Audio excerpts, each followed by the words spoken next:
Hello, everybody, and welcome to another episode of Inside the Psychopathic Mind podcast. Again, Jason Smith with Carl Giacono. How are you today, Carl? Yeah, Jason, hanging in there. Glad to have Michael with us today. Yes. And Michael S. is back again. Again, he's the clinical psychologist from Denmark. And today he's going to talk about a kind of different kind of population, a country we might not necessarily hear of, but Greenland. He's going to talk about some of the sex offenders, and Michael is kind of working on an article where me and Carl are kind of part of it, looking at comparing his sample of Greenland sex offenders to a U.S. population. But I'll throw it to Carl first to give us a little start, and then Michael, again, thank you for joining. Thanks for having me. Yeah, Michael, there's so many typologies and different groupings for sex offenders, and even if you get into child molesters. But one of the things that's kind of useful, because they are different, would be organizing the discussion around the idea of regressed child molesters versus fixated ones, with the fixated ones being, of course, more like pedophiles that are actively interested in children as their primary source of sexual gratification, where people that sometimes molest children outside of the pedophiles may do it for many different reasons. Yeah, I completely agree. And again, thanks for having me back. I had a great time last time. So let's talk a little bit about Greenland. And obviously, Greenland is a hot topic in many ways in the world right now. But we're not going to get into the whole politics. But as you know, I lived there for a couple of years and I worked on a specific sex offender project that actually had the kind of aim to get child molesters. And I use that term exactly because what you said, Carl, is that they're not necessarily pedophiles, that to get them to go into treatment and to keep them from reoffending. So that was kind of the project. And I assessed them, also risk assessed them, and tried to find out if they were motivated to go into treatment. And I did this among other instruments with the Rorschach. So that's what the article is going to be about. And I think the first point I really want to make is exactly the one that you say, Carl, that they are not, even though Greenland has actually a very, very sad world record in the sense that they have the highest prevalence of child molesting in the world per capita. It doesn't mean that there are more pedophiles in Greenland, and that's very important to note for several reasons, both for diagnostic reasons, but also in the sense that there's probably a little bit more hope of kind of treating these people when they're not fixated in their sexuality. What percentage, roughly, not the exact figure, but in the people you evaluate and such, what percentage were actually pedophiles versus just child molesters? Well, I think in the sample, I have maybe 25 offenders, and I think a couple. I mean, so what are we down to? One or two that I would consider actual pedophiles. So I'm not the sharpest in percentage math here, but yes.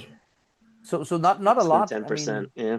Yeah. And as you talk about your sample, which I know you're going to describe, Michael, why is it more difficult, do you think, to treat pedophiles than just like a regressed child molester? Yeah, well, obviously, the thing that you have to treat then is the sexuality, and that is a difficult thing to treat.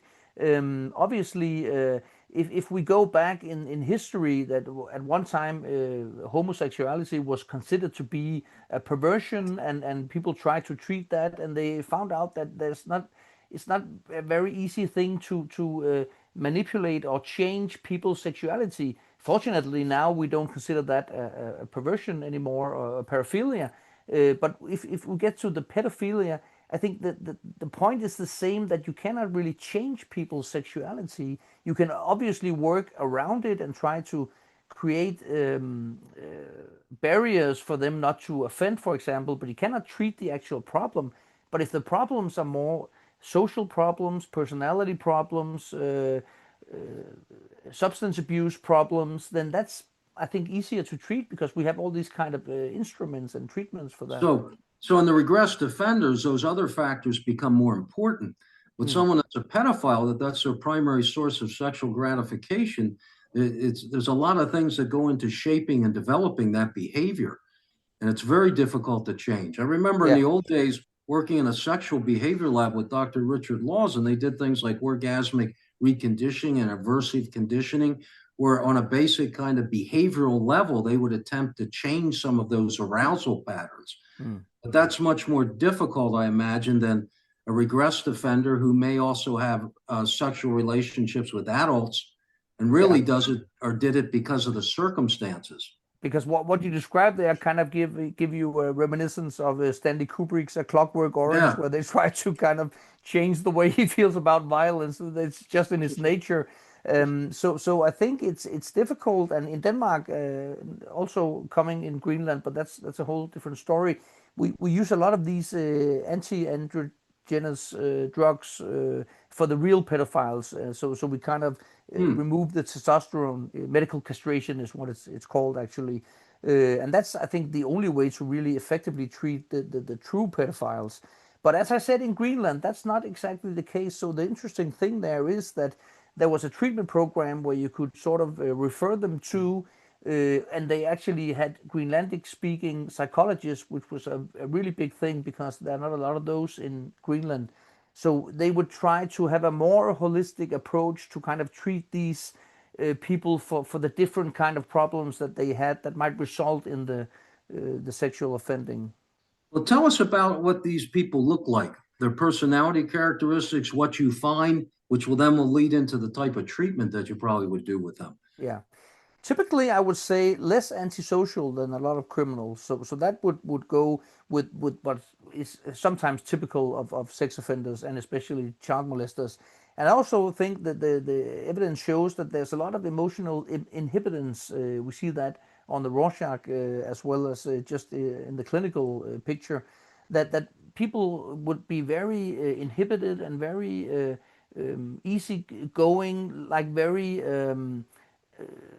the opposite of when we talked at the PCLR podcast about this press conference syndrome, where people just come and present themselves as in a grandiose manner. It's quite the opposite, they're very kind of inhibited, very difficult talking about emotions.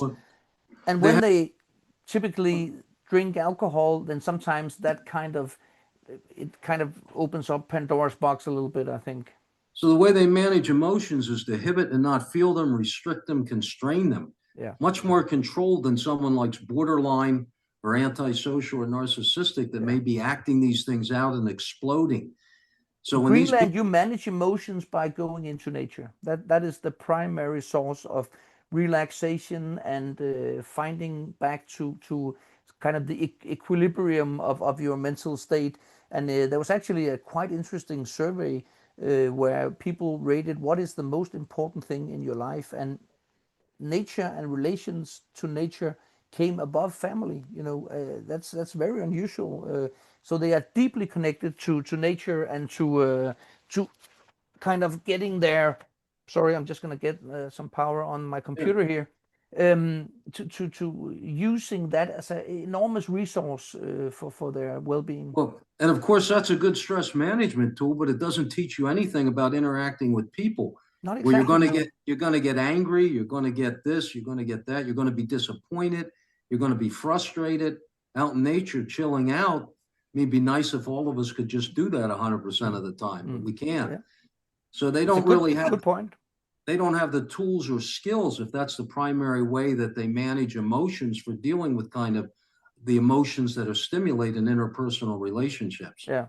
And that's a quite interesting schisma, because I've never before, living in Denmark, you don't get invited into people's homes the first time you meet them. But in Greenland, you do that all the time. But it still has a little bit of a superficial kind of, how would you say, quality. Not to say that they are superficial people, but they would invite you in, but they also expect you maybe not to stay for 5 hours. So they have this kind of way of being together that's short-lived, and they laugh a lot, but they don't kind of talk about things that are difficult.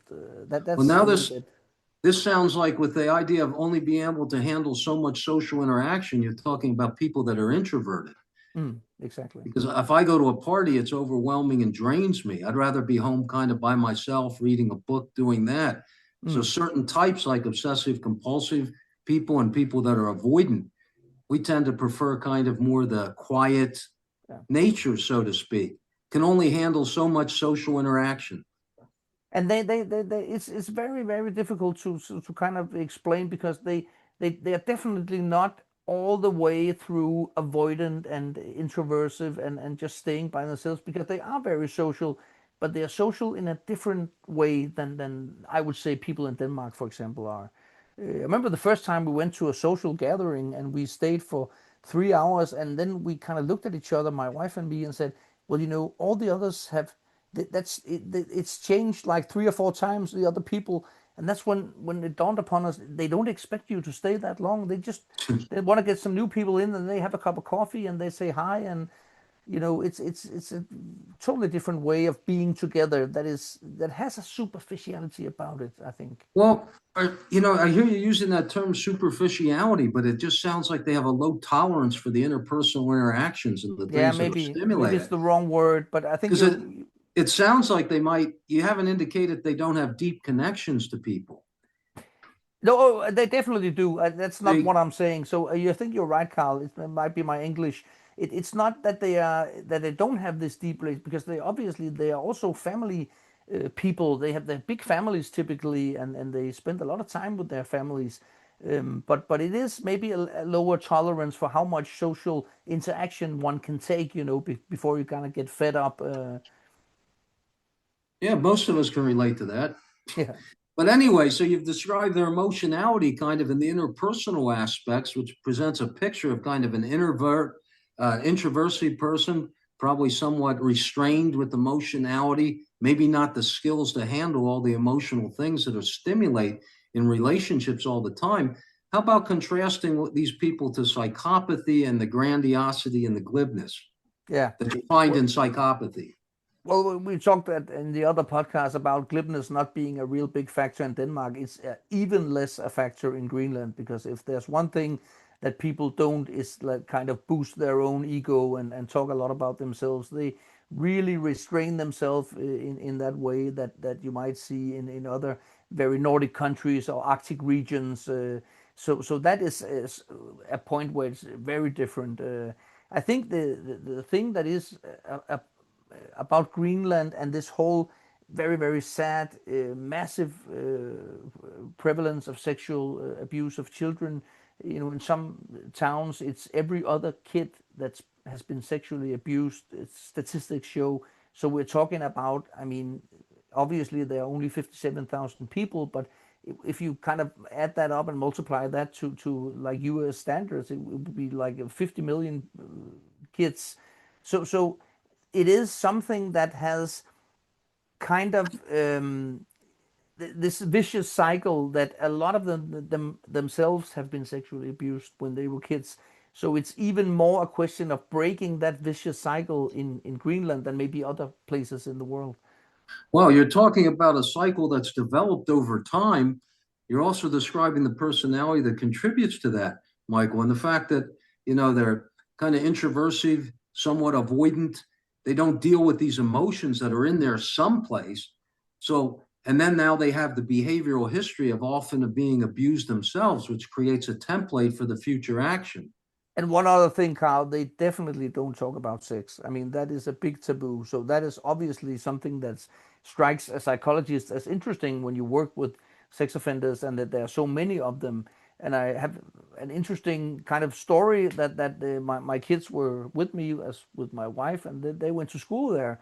And sex education is voluntary in Greenland. So the teacher decides for themselves if they want to teach sexual education. And I think in a country where we have these massive problems, it's mind blowing that they don't have like a week or two like we have in Denmark each year, starting from very early on, where you teach people about procreation and sex and borders and when do you start having sex, and that is just mind blowing to me. They don't really have a venue for talking about these intimate kind of important issues. You're describing someone that would be completely bottled up without any recourse for talking about maybe what's troubling them. So then you've got this behavioral template of this carrying over generations, Michael. Well, now you've described the person. Well, why does the behavior happen, or how does it, what's the typical example of how this might influence for an individual? I think it's $1 million question. I don't pretend to have the full answer, but I think there is a combination of being inhibited and having trouble relating to your own emotions, combined with maybe not tolerating alcohol as well as other populations. You see that in other kind of Inuit populations, and they don't drink more than in Denmark. They actually drink less in Greenland per capita. But the way they drink alcohol and sometimes the way they react to it is more problematic, and they suddenly become very I wouldn't say aggressive necessarily, but that's one thing with violent offenders, but they become less inhibited very quickly. So the alcohol impairs this over controlledness in them. Yeah, And everything that's in there that's not been expressed, dealt with, then that comes out. And then that's they my have, theory. Yeah, and I think if I working 20 years in forensics, I don't think I've ever seen kind of what you would call a low hanging fruit that if you could just pick that would fix everything. But the closest I come is definitely if you could stop the alcohol problem in Greenland, you would really see a lot less crime. There's interesting. no doubt about that. And everybody knows that. Everybody talks about it. And they have different regulations, kind of like Sweden, where there are only certain places you can buy the alcohol and stuff. But it's not, it's a difficult thing because, it's still also a free country. You want people to be able to manage their own lives. So that's a problem. Well, that's a big task in retraining people. You control the alcohol, that's the one thing, but then retraining people to be able to have better stress management skills, interpersonal skills, being able to talk about things, being able to express their emotions, being able to Mm. process things internally in such a restrained, constricted individual is really a tough nut to crack. I think it is. And I think also I think now they have maybe around 36 or 38 licensed psychologists in the country, and that's a lot compared to when I started working there 20 years ago, and only a fraction of those actually speak Greenlandic. So you need to work with interpreters and stuff, and you live, as you know, it's the biggest island in the world. It's a massive place, and people live all over this island. And sometimes, the psychologists are obviously concentrated in the capital and the larger towns, so the access is not even there, even if you wanted to, maybe. And these psychologists then aren't from Greenland for the most part. Well, so it's getting better and better. I think maybe let's say half now would be Greenlandic speaking. Sometimes a lot of the history between Denmark and Greenland is so complex that people are often kind of half Danish, half Greenlandic. So some would be that, and some would be maybe what you would say pure Greenlandic. And they study in Denmark. They have access to free universities in Denmark, so they would all be educated in Copenhagen or Aarhus in Denmark. But they would be more and more coming from Greenland, which is a positive step. Well, I kind of go back to everything when I talk about the countries over there in that area of my presentations. And I'm thinking I'd rather give a presentation to the psychologists in Copenhagen, to the ones in Stockholm. Maybe the Greenland people are too restricted. They wouldn't laugh at any of my jokes. I don't know, Carl. I mean, they definitely have a sense of humor, but it's very different from the Danish one. They're not big on irony and sarcasm, which I find extremely Yes. amusing personally. But so you have to really be be concerned with being ironic when you're in Greenland. I think if I ever go back to talk again in this lifetime, I'm only going back to Denmark. But I, I mean, I have to say, just for the record, I have some amazing Greenlandic friends, and people are so friendly and they're so welcoming. I mean, it is a more welcoming society than Denmark, for example, is. I gotta say that. But at the same time, below the surface, there are all these massive problems that you just cannot deny. That's a big. an anxious, depressive kind of personality that's restricted often have very deep detachments. You think about obsessive compulsive people or avoidant people. Mm. So they may have deeper attachments than a lot of the cluster B types. Yeah. So And I'm underneath, gonna go with a lot of avoidance. I think that is pretty much describes what we're talking about here. That they and that kind of it kind of goes into the whole way they kind of attend to life in general is a bit avoidant sometimes, just not dealing with issues, pretending they're not there in a sense. Well, then you move from there, and now you've described the people very clearly, Michael. So what's involved in the treatment? Yeah, well, the treatment is a little bit less of, focused on necessarily their sexuality, but more on kind of life skill treatment and also emotional problems, talking about just rehearsing, sorry, training to be more in contact with your emotions. So it's more of a genuine psychotherapy than it's necessarily focused around the paraphilia or the sexual offending, but also kind of tying links, of course, to why would that behavior have happened. So it's early days. It started in 2022, I think, or 21. I joined the program in 22. So I mean, in 10 years or 15 years, it's going to be so interesting to evaluate, to see if can you get this recidivism down. That's going to be very interesting. It sounds real logical the way you describe it, Michael. If you reduce the alcohol consumption and then you give people skills to deal with these things or the impetus for doing it, Yeah. the only thing that would be a little tougher to address is the trauma that occurred to them when they were molested themselves. Yeah. And that's exactly my point with breaking the cycle. There are so many traumatized people that it's sometimes you can get a little discouraged trying to think how do we solve all this, but it's always kind of looking to the next generation at the same time, still focusing on this generation and thinking that we just have to do better with the next generation and getting better at also seeing these things early on. And as I said in our former podcast, that in Denmark we have a very easily discovered typically when there's something wrong with kids. I mean, in Greenland you can live in a small town of 50 people way up north and nobody will notice what's going on maybe ever. So it's a challenge, big challenge. Well, I always thought that, in these different countries like this, particularly in those Scandinavian countries, the weather impacts people's personality considerably. Mm. When you go to Finland, they have a high rate of suicide, and they show up on the Rorschach with high deppies, reflections. They're a very independent kind of cultural people that have had a lot of alcohol abuse and a lot of deaths related to that. Mm. And it's just so cold there. I don't know how it is anymore, but in the old days when I visited, everybody has their sauna, and there's a lot of alcohol use up there. Yeah. I think it's not unlike Greenland in the sense that it is Arctic climate. It's very cold. It's very tough, rough weather conditions.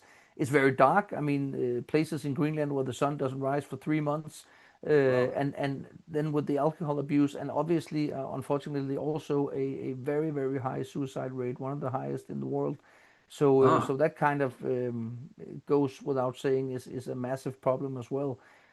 I remember I had a group of inmates and different professionals where we kind of talked about suicide, and everybody, not even one person didn't have a personal story to tell about suicide in some ways in the vicinity of their family, and that just kind of really was very very difficult to deal with. I think I know one person who knew one person who committed suicide, outside of the professional life, and in there it is part of reality that everybody knows someone really close if you that can't committed and if suicide. you can't process your emotions, how do you deal with grief and loss? Yeah, it's difficult. Probably being sexually assaulted too, as like you have to deal with the suicides, and I can see, Yeah. yeah, unfortunately, yeah, the culture. So obviously, being part of a project like this that I was extremely meaningful, because if you can break this cycle, if we can get people into treatment and kind of also help the next generation, I find it difficult to see a more meaningful job.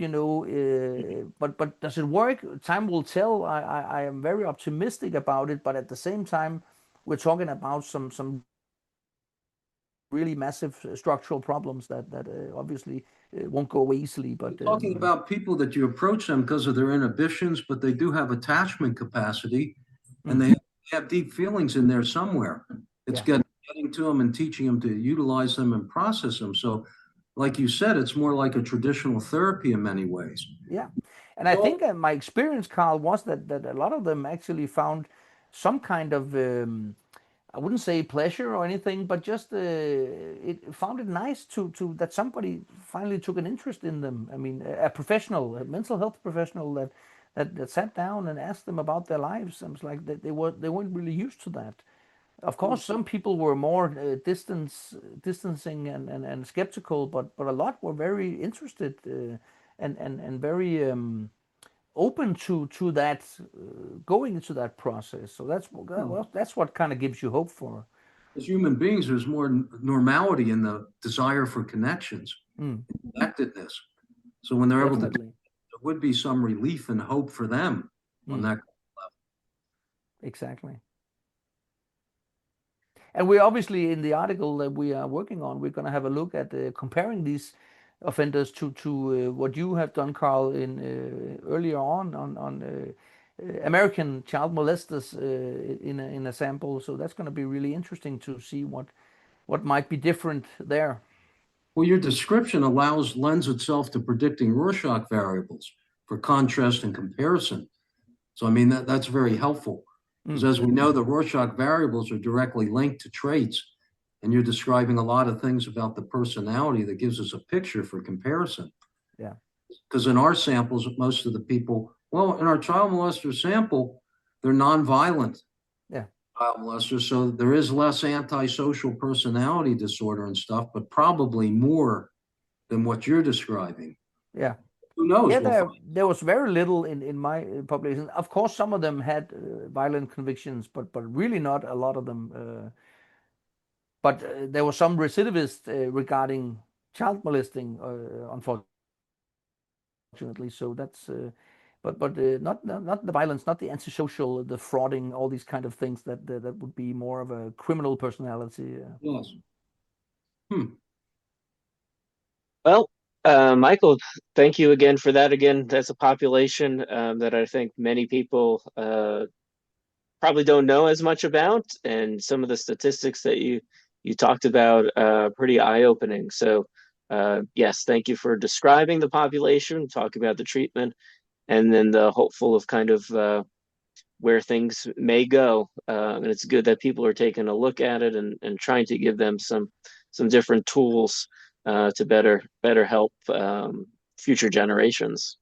And also, when speaking about the nature, it's hard to find more beautiful nature in the world. So obviously, they built a new airport in Nuuk in Greenland, and there's actually a connection from New York now. So I recommend everybody who takes an interest into just getting one of the most amazing experiences. Also, the people and the nature that you can possibly find. So. When's the sun up? What months are those? I recommend actually spring and autumn. Very, very spring and autumn. More stable weather. The summer can get very rainy. The winter can get very dark. Yes. I would like to see the sun on that vacation. So, all right, spring and autumn. But if you go in summer, Jason, it's all you see is the sun because it doesn't set. So. Oh, even better. Is there a beach there, Michael? I went swimming every Sunday morning, but it's 1.5 to 2 degrees Celsius in the winter in the fjords. So it's what we call ice bathing. Yeah, no, that's okay. Cold plunge, a nice cold plunge for the morning. All right. Well, Michael, again, thank you for joining us. It's been a pleasure. So again, thank you all to our listeners and our watchers.